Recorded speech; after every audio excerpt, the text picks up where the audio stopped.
نحمده ونصلي ونسلم علی رسوله الکریم۔ قرآن کریم میں اللہ تبارک و تعالیٰ کا ارشاد ہے وَإِذَا نَادَيْتُمْ إِلَى الصَّلَاةِ اتَّخَذُوهَا هُزُوًا وَلَعِبًا۔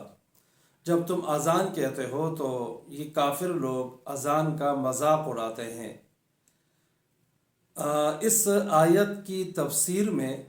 تفسیر منیر میں بڑا عجیب واقعہ نقل کیا ہے کہ آپ صلی اللہ علیہ وسلم کے زمانے میں ایک نصرانی تھا، عیسائی تھا۔ اس کو اذان سے بہت زیادہ چڑ تھی، خاص طور پر مؤذن جب اذان میں اشہد ان محمد رسول اللہ کہتا تو وہ بہت غصہ ہوتا اور وہ کہتا احرق اللہ الکاذب، اللہ تعالیٰ جھوٹے کو جلا دے، یعنی مؤذن کو وہ کہنا چاہتا تھا، لیکن چونکہ وہ خود جھوٹا تھا اس لیے حدیث میں آتا ہے کہ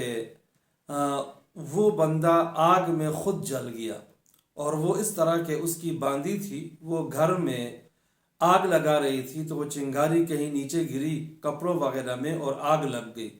اور اس کا پورا گھر جل گیا، اور اس میں یہ شخص بھی اسی طرح جل گیا جس طرح کہ اس نے بد دعا کی تھی، اور اللہ تبارک و تعالیٰ نے اس کو عبرت کا ایک نمونہ بنا دیا۔